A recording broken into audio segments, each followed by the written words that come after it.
The Great Wall of China stands as a symbol of ancient ingenuity, stretching thousands of miles across rugged landscapes. While legends claim it's visible from space, in truth, it can barely be seen with the naked eye even from low Earth orbit. Built over centuries by different dynasties, its purpose wasn't just military defense, it also regulated trade and migration. The wall wasn't a single continuous structure, but a series of interconnected fortifications, each with its own unique history and secrets. The astronaut's lie that fooled the world for decades. For generations, schoolchildren have been told that the Great Wall of China is the only man-made structure visible from space. Astronauts supposedly gazed down from their orbital perch and marveled at this ancient serpent of stone snaking across the Chinese landscape. There's just one problem. It's completely false. Not a single astronaut has ever actually seen the Great Wall from space without powerful magnification. Yet this myth persisted for so long that even Chinese textbooks taught it as fact. This fabrication is just the tip of the iceberg when it comes to the Great Wall's mythology. Behind the tourist postcards and Hollywood depictions lies a structure far more complex, brutal, and fascinating than popular culture has ever dared to reveal. The foundation built on bones. The first shocking reality about the Great Wall is written not in stone, but in human remains. Conservative estimates suggest that over 1 million workers died during its construction across various dynasties. But here's what your history textbook never told you. Many of these bodies were literally built into the wall itself. During the brutal construction phases, particularly under the Qin dynasty, 220–206 BC, workers who died from exhaustion, disease, or accidents were often buried directly in the wall's foundation or sealed within its structure. Archaeological evidence has uncovered human remains embedded in sections of the wall, giving it the grim nickname, the longest cemetery on Earth. Emperor Qin Shi Huang, the man credited with building the Great Wall, was so obsessed with the project that he implemented a corvée labor system, essentially legalized slavery, that conscripted peasants, soldiers, and prisoners for the backbreaking work. The mortality rate was so high that families would perform funeral rites for male relatives before they departed for wall construction, knowing they would likely never return. But wait, the Great Wall wasn't actually built by one emperor at all.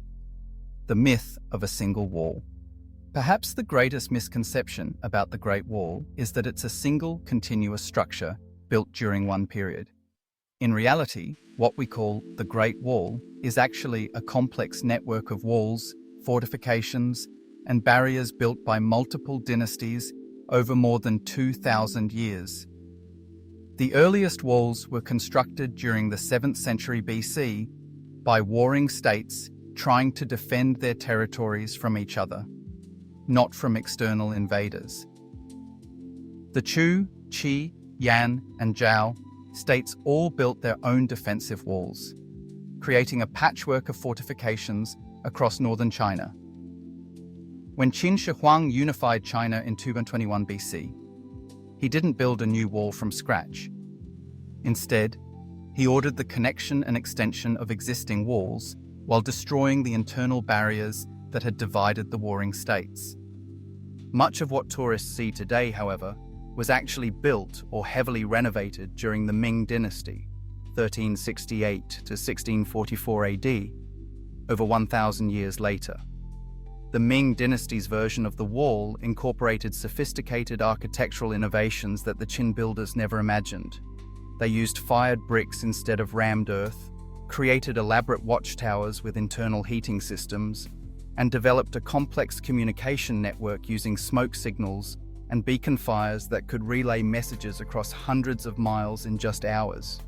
The intelligence network in stone. Here's where the story takes an espionage thriller turn. The Great Wall wasn't just a physical barrier, it was the backbone of the world's most sophisticated intelligence network for its time. The wall's watchtowers were strategically positioned to create an early warning system that could detect and track enemy movements across vast distances. Guards used a complex code of smoke signals during the day and fire beacons at night to communicate troop numbers, direction of attack, and urgency levels. Different numbers of smoke columns or fires indicated different types and sizes of threats. But the real intelligence coup was the wall's role in population control and surveillance.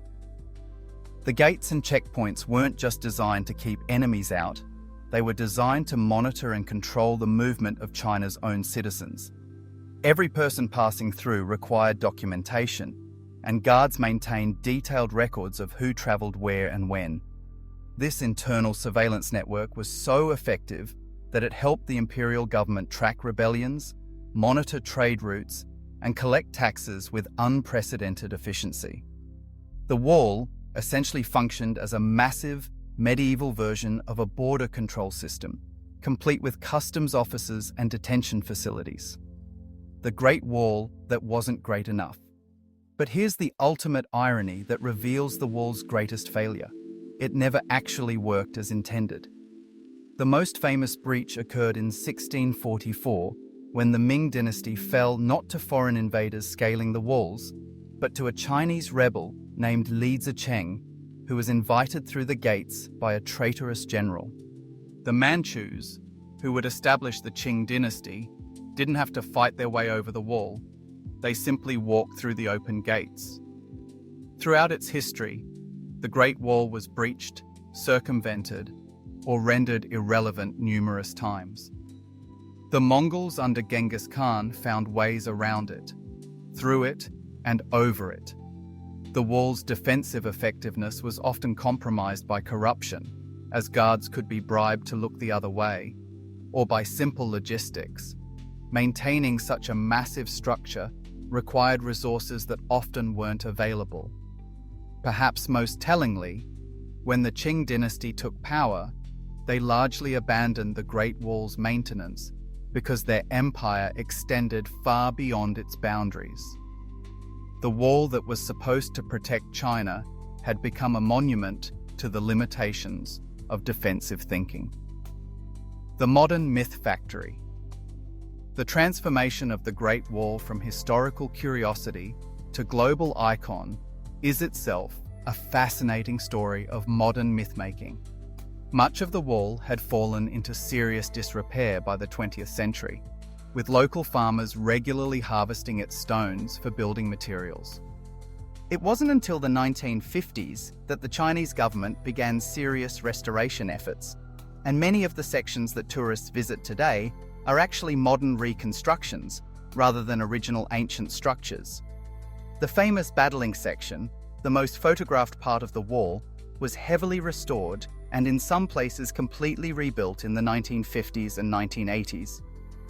The visible from space myth appears to have originated from Richard Halliburton's 1938 book, Second Book of Marvels, but it gained massive traction during the space age when it was repeated by numerous sources without verification. The myth became so pervasive that it influenced Chinese national identity and tourism marketing for decades. The ultimate revelation. The most startling revelation about the Great Wall isn't about its construction or its failures, it's about what it represents. Far from being a symbol of Chinese isolation or xenophobia, the wall actually demonstrates China's historical role as a crossroads of civilizations. Recent archaeological discoveries have revealed that the wall's construction zones were incredibly diverse, with workers, architects, and materials drawn from across the known world. Silk Road traders used the wall's gates as major commercial hubs. The structure itself incorporates architectural techniques borrowed from Persian, Central Asian, and even Greek influences. The Great Wall stands today not as a barrier between civilizations, but as evidence of humanity's complex relationship with boundaries, physical, cultural, and psychological.